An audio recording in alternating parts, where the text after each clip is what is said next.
شاید یہ ہمیں فائدہ پہنچائے یا ہم اسے اپنا بیٹا بنا لیں۔ اہلیہ کی شدید خواہش کی وجہ سے فرعون نے دل پر پتھر رکھ کر اس بچے کی پرورش کی اجازت دے دی۔ ادھر حضرت موسیٰ علیہ السلام کی والدہ نے انہیں دریا کے سپرد تو کر دیا تھا، لیکن وہ بے قرار تھی۔ چنانچہ انہوں نے حضرت موسیٰ علیہ السلام کی بہن مریم بنت عمران کو بھائی کی خبرگیری کے لیے بھیجا۔ مریم دور سے صندوق کو دیکھتے ہوئے دریا کے کنارے کنارے چلتی ہوئی فرعون کے محل تک پہنچ گئی، جہاں فرعون کی بیوی دیگر عورتوں کے ساتھ بڑی دیر سے معصوم بچے کو دودھ پلانے کی کوششوں میں مصروف تھی، لیکن کوئی آیا انہیں دودھ پلانے اور چپ کروانے میں کامیاب نہیں ہو رہی تھی۔ قرآن پاک میں ارشاد ہے، اور ہم نے پہلے ہی سے اس پر دائیوں کے دودھ حرام کر دیے تھے۔ ناظرین، جوں وقت گزرتا جا رہا تھا، بھوکے بچے کی بےتابی دیکھ کر آسیہ کی بے چینی بڑھتی جا رہی تھی۔ حضرت موسیٰ علیہ السلام کی بہن مریم دروازے پر کھڑی یہ سب منظر دیکھ رہی تھی۔ بالآخر بول پڑی، کیا میں تمہیں ایسا گھرانہ بتاؤں کہ جو تمہارے لیے اس بچے کو پالیں اور اس کی خیر خواہی سے پرورش کریں؟ فرعون کی بیوی کی خواہش پر مریم جلدی سے جا کر اپنی والدہ کو محل میں لے آئیں، اور حضرت موسیٰ علیہ السلام نے فوری طور پر اپنی والدہ کی چھاتی سے لگ کر دودھ پی لیا۔ یوں اللہ تعالیٰ نے آپ علیہ السلام کی والدہ سے کیا ہوا وعدہ پورا کر دیا۔ ارشاد باری تعالیٰ ہے، تو ہم نے ان کو ان کی ماں کے پاس پہنچا دیا تاکہ اس کی آنکھیں ٹھنڈی ہوں اور وہ غم نہ کھائیں، اور جان لیں کہ اللہ کا وعدہ سچا ہے، لیکن اکثر لوگ نہیں جانتے۔ ناظرین، آسیہ نے حضرت موسیٰ علیہ السلام کی والدہ سے درخواست کی کہ وہ محل ہی میں رہنے لگیں اور اس بچے کی پرورش کریں، لیکن حضرت موسیٰ علیہ السلام کی والدہ نے انکار کر دیا کہ میرے شوہر اور بچے پریشان ہوں گے۔ اس پر آسیہ بچہ انہیں دینے پر مجبور ہو گئیں۔ پھر اس نے بچے کے لیے وظیفہ بھی مقرر کر دیا۔ یوں اللہ تعالیٰ کی شان دیکھیے کہ جس بچے کے خوف سے فرعون نے ہزاروں بچے ذبح کروا دیے، وہ بچہ فرعون کی زیر نگرانی اور سرکاری تحفظ میں پروان چڑھنے لگا۔ ناظرین، حضرت موسیٰ علیہ السلام رضاعت کی عمر تک اپنی والدہ کے پاس ہی پرورش پاتے رہے۔ پھر جب آپ کا دودھ چھڑوایا گیا تو والدہ نے آپ کو دوبارہ فرعون کی بیوی کے حوالے کر دیا۔ یوں ہی وقت گزرتا رہا، اور ایک دن ایک نہایت عجیب واقعہ رونما ہوا۔ حضرت آسیہ نے موسیٰ علیہ السلام کو پیار سے اٹھایا اور فرعون کی گود میں بٹھا دیا، لیکن جو ہی حضرت موسیٰ نے فرعون کو دیکھا، فوراً اس کی داڑھی پکڑ لی اور ایک زوردار تمانچہ مار دیا۔ بعض روایات کے مطابق ان کے ہاتھ میں ایک چھوٹی سی چھڑی تھی جو انہوں نے فرعون کے سر پر دے ماری۔ فرعون غصے سے پاگل ہو گیا۔ وہ پہلے ہی کاہنوں کی اس پیشگوئی سے ڈرا ہوا تھا جس میں کہا گیا تھا کہ وہ بنی اسرائیلی بچہ پیدا ہو چکا ہے جس نے فرعون کا تخت الٹنا ہے۔ وہ چلایا، یہی وہ بچہ ہے، اسے ابھی قتل کر دو۔ محل میں سناٹا چھا گیا، لیکن حضرت آسیہ ہمت جمع کر کے بولی، بادشاہ سلامت، یہ ایک معصوم بچہ ہے، اسے کسی چیز کی سمجھ نہیں، اگر یقین نہیں آتا تو اس کا امتحان لے لیں۔ فرعون بہت غصے میں تھا، مگر بالآخر اس بات پر مان گیا۔ ناظرین، اب امتحان لینے کی خاطر 2 تشت منگوائے گئے، ایک میں چمکتے سرخ یاقوت اور دوسرے میں دہکتے ہوئے انگارے۔ حضرت آسیہ بولی، یہ اگر واقعی سمجھدار ہے تو یاقوت اٹھائے گا، اور اگر نادان ہے تو انگاروں کی طرف ہاتھ بڑھائے گا۔ ناظرین، روایات کے مطابق حضرت موسیٰ علیہ السلام نے یاقوت کی طرف ہاتھ بڑھایا، لیکن عین اسی لمحے حضرت جبرائیل علیہ السلام نے ان کا ہاتھ پکڑا اور انگاروں کی طرف لے گئے۔ حضرت موسیٰ علیہ السلام نے ایک انگارہ اٹھایا اور معصومیت میں اپنے منہ میں رکھ لیا۔ جیسے ہی زبان چلی، آپ زور زور سے رونے لگے۔ یہ دیکھ کر فرعون کو یقین آ گیا کہ بچہ بے قصور ہے، اور اس نے اپنا فیصلہ بدل دیا۔ لیکن یہی وہ لمحہ تھا جب حضرت موسیٰ علیہ السلام کی زبان میں لکنت پیدا ہو گئی۔ ناظرین، یوں ہی وقت گزرتا رہا اور حضرت موسیٰ علیہ السلام شاہی محل میں حضرت آسیہ کی نگرانی میں پروان چڑھنے لگے۔ جب آپ شباب کو پہنچے تو ایک نہایت خوبصورت، طاقتور اور بے حد ذہین جوان تھے۔ مصر میں انہیں فرعون کے لیپالک بیٹے کے طور پر جانا جاتا تھا، اسی وجہ سے آپ کا رعب و دبدبہ بھی بہت تھا، لیکن وہ جانتے تھے کہ ان کا تعلق بنی اسرائیل سے ہے۔ یہی وجہ تھی کہ جب وہ اپنی قوم پر ظلم ہوتا دیکھتے تو بے حد دکھی ہوتے اور ہمیشہ ان کی مدد کی کوشش کرتے۔ ناظرین، ایک دن حضرت موسیٰ علیہ السلام شہر میں گشت کر رہے تھے کہ انہوں نے دیکھا ایک قبطی سپاہی ایک اسرائیلی کو بے دردی سے مار رہا ہے۔ اسرائیلی نے جب حضرت موسیٰ علیہ السلام کو دیکھا تو مدد کے لیے پکارا۔ حضرت موسیٰ علیہ السلام نے قبطی کو روکنے کی کوشش کی، لیکن وہ ظلم سے باز نہ آیا۔ آپ کافی دیر تک اسرائیلی کو چھڑوانے کی کوشش کرتے رہے، لیکن قبطی کسی طور پر اسے چھوڑنے کے لیے تیار نہ تھا۔ آخر کار حضرت موسیٰ علیہ السلام نے تنگ آ کر اسے ایک مکہ مارا اور وہ قبطی وہیں ڈھیر ہو گیا۔ حضرت موسیٰ علیہ السلام کا ارادہ اسے قتل کرنے کا نہیں تھا، لیکن وہ اتنے طاقتور تھے کہ قبطی ایک ہی وار میں مر گیا۔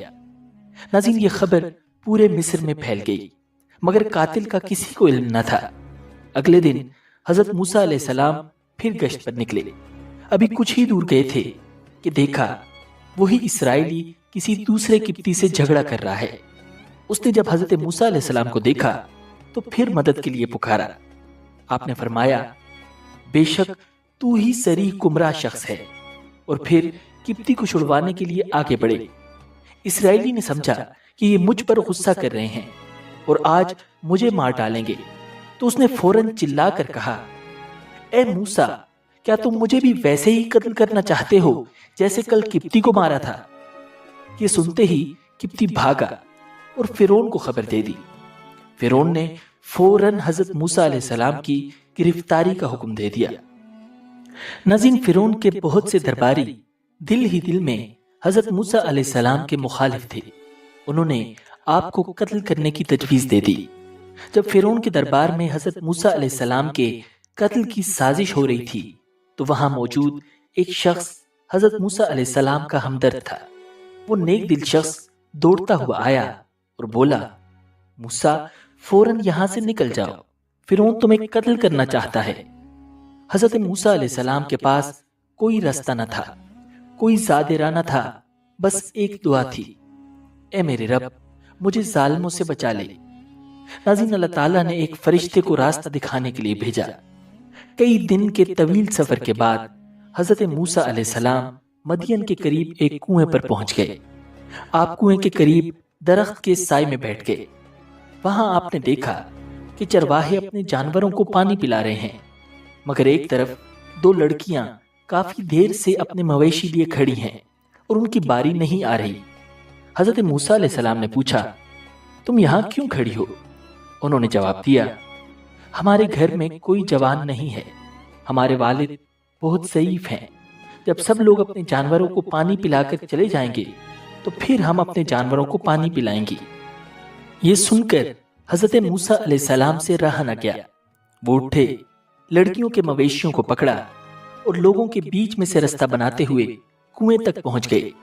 کنویں سے پانی نکال کر سب مویشیوں کو سیر ہو کر پلایا اور واپس آ گئے۔ لڑکیاں شکریہ ادا کر کے چلی گئیں۔ ناظرین، روایات میں آتا ہے کہ وہ حضرت شعیب علیہ السلام کی صاحبزادیاں تھیں۔ جب وہ وقت سے پہلے گھر پہنچی تو ان کے والد حضرت شعیب علیہ السلام حیران ہوئے اور انہوں نے جلد گھر آنے کی وجہ پوچھی۔ جب انہوں نے سارا واقعہ سنا تو فوراً کہا، جاؤ اس نیک دل اجنبی کو میرے پاس بلا کر لاؤ۔ ناظرین، یہی وہ لمحہ تھا جہاں حضرت موسیٰ علیہ السلام کی زندگی ایک نئے موڑ پر آنے والی تھی۔ ناظرین، قرآن مجید میں ارشاد ہے کہ تھوڑی دیر بعد ان دونوں عورتوں میں سے ایک ان کے پاس شرم و حیا کے ساتھ چلتی ہوئی آئی، کہنے لگی، میرے والد آپ کو بلا رہے ہیں تاکہ آپ کو اس بات کا انعام دیں کہ آپ نے ہماری خاطر جانوروں کو پانی پلایا ہے۔ ناظرین، جب حضرت موسیٰ علیہ السلام حضرت شعیب علیہ السلام کے گھر پہنچے تو انہوں نے احترام کے ساتھ سلام کیا۔ حضرت شعیب علیہ السلام نے انہیں بیٹھنے کو کہا اور پوچھا، بیٹے تم کہاں سے آئے ہو اور یہاں تک کیسے پہنچے؟ حضرت موسیٰ علیہ السلام نے مصر سے فرار، قبطی کے قتل اور فرعون کے ظلم کی پوری داستان سنائی۔ حضرت شعیب علیہ السلام بڑے غور سے سنتے رہے اور پھر تسلی دیتے ہوئے فرمایا، گھبراؤ مت، اب تم ظالموں کی پہنچ سے دور ہو۔ یہ حضرت موسیٰ علیہ السلام کے لیے سکون کا لمحہ تھا، کئی دن کے بھوکے اور تھکے ہوئے تھے۔ حضرت شعیب علیہ السلام نے ان کی خاطر مدارت کی اور کہا کہ وہ جب تک چاہیں ان کے پاس ٹھہر سکتے ہیں۔ ناظرین، حضرت شعیب علیہ السلام کی دونوں بیٹیاں نیک، شرمیلی اور باحیا تھیں۔ ان میں سے ایک بیٹی نے اپنے والد سے عرض کیا، ابا جان، آپ ان کو اجرت پر کوئی کام دے دیجئے۔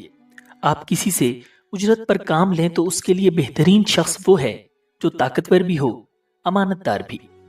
حضرت شعیب علیہ السلام نے حضرت موسیٰ علیہ السلام کو بلایا اور فرمایا، میں چاہتا ہوں کہ اپنی 2 لڑکیوں میں سے ایک سے تمہارا نکاح کر دوں، بشرطے کہ تم 8 سال تک اجرت پر میرے پاس کام کرو۔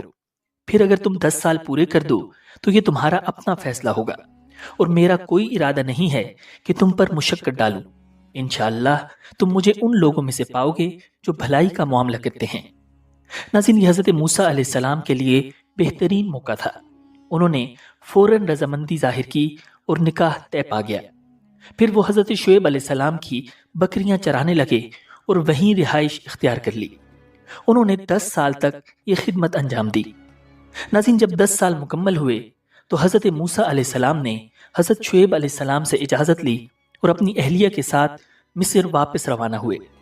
رستے میں ایک ایسا عظیم معجزہ پیش آیا جس نے ان کی زندگی ہمیشہ کے لیے بدل دی۔ ناظرین، ایک رات شدید سردی اور اندھیرا تھا۔ اچانک حضرت موسیٰ علیہ السلام کو طور پہاڑ کے قریب ایک روشنی نظر آئی۔ انہوں نے اپنے اہل خانہ سے کہا، ٹھہرو، میں نے ایک آگ دیکھی ہے، شاید میں وہاں سے کوئی خبر لے آؤں یا کوئی انگارہ لاؤں تاکہ تم لوگ گرم ہو سکو۔ حضرت موسیٰ علیہ السلام جلدی سے آگ کی طرف بڑھے، مگر جیسے ہی وہاں پہنچے تو انہیں ایک درخت سے ایک نورانی آواز سنائی دی، یا موسیٰ انی انا اللہ رب العالمین، اے موسیٰ، میں ہی اللہ ہوں، سارے جہانوں کا رب۔ ناظرین، یہ انسانی تاریخ کا عظیم ترین واقعہ تھا جب اللہ رب العزت نے براہ راست ایک پیغمبر سے کلام کیا۔ اللہ تعالیٰ نے مزید فرمایا، اپنی جوتیاں اتار دو، بے شک تم پاک وادی طویٰ میں ہو، اور میں نے تمہیں چن لیا ہے، لہٰذا جو وحی کی جا رہی ہے اسے غور سے سنو۔ حقیقت یہ ہے کہ میں ہی اللہ ہوں، میرے سوا کوئی معبود نہیں ہے، اس لیے میری عبادت کرو اور مجھے یاد رکھنے کے لیے نماز قائم کرو۔ یقین رکھو کہ قیامت کی گھڑی آنے والی ہے، میں اس کے وقت کو خفیہ رکھنا چاہتا ہوں تاکہ ہر شخص کو اس کے کیے کا بدلہ ملے، لہٰذا کوئی شخص تمہیں اس سے ہرگز غافل نہ کرنے پائے جو اس پر ایمان نہ رکھتا ہو اور اپنی خواہشات کے پیچھے چلتا ہو، ورنہ تم ہلاکت میں پڑ جاؤ گے۔ پھر اللہ تعالیٰ نے حضرت موسیٰ علیہ السلام سے سوال کیا، اور یہ تمہارے دائیں ہاتھ میں کیا ہے اے موسیٰ؟ حضرت موسیٰ علیہ السلام نے عرض کیا، یہ میری لاٹھی ہے، میں اس پر سہارا لیتا ہوں، بکریوں کے لیے پتے جھاڑتا ہوں اور اس سے دیگر کام لیتا ہوں۔ اللہ تعالیٰ نے حکم دیا، موسیٰ اسے نیچے پھینک دو۔ چنانچہ انہوں نے اسے پھینک دیا۔ بس پھر کیا تھا، وہ اچانک ایک دوڑتا ہوا سانپ بن گئی۔ حضرت موسیٰ علیہ السلام یہ دیکھ کر گھبرا گئے۔ اللہ تعالیٰ نے حضرت موسیٰ علیہ السلام کو تسلی دی اور فرمایا، اسے پکڑ لو اور ڈرو نہیں، ہم اسے دوبارہ اس کی اصل حالت میں کر دیں گے۔ پھر اللہ تعالیٰ نے حکم دیا، اور اپنا ہاتھ اپنی بغل میں ڈال کر نکالو، وہ بغیر کسی بیماری کے چمکتا ہوا نکلے گا۔ یہ ایک اور نشانی ہے۔ ناظرین، یہ معجزات عطا کرنے کے بعد اللہ تعالیٰ نے حضرت موسیٰ علیہ السلام کو حکم دیا کہ وہ فرعون کے دربار میں جائیں اور اسے اللہ کی وحدانیت کی دعوت دیں۔ وہ سرکشی میں حد سے آگے نکل چکا ہے۔ حضرت موسیٰ علیہ السلام نے عرض کیا، اے میرے رب، میرا سینہ کھول دیجئے اور میرا کام آسان کر دیجئے، اور میری زبان کی گرہ کھول دیجئے تاکہ وہ میری بات سمجھ سکیں، اور میرے لیے میرے خاندان ہی کے ایک فرد کو مددگار مقرر کر دیجئے، یعنی ہارون کو جو میرے بھائی ہیں۔ اللہ تعالیٰ نے فرمایا، موسیٰ، تم نے جو کچھ مانگا ہے تمہیں دے دیا گیا۔ ناظرین، حضرت موسیٰ علیہ السلام کوہ طور سے لوٹے اور اپنی اہلیہ کو لے کر مصر روانہ ہو گئے۔ روایات میں آتا ہے کہ اللہ رب العزت نے حضرت ہارون علیہ السلام کو نبوت کے منصب پر فائز فرما کر حضرت موسیٰ علیہ السلام کے مصر آنے کی خبر دے دی تھی۔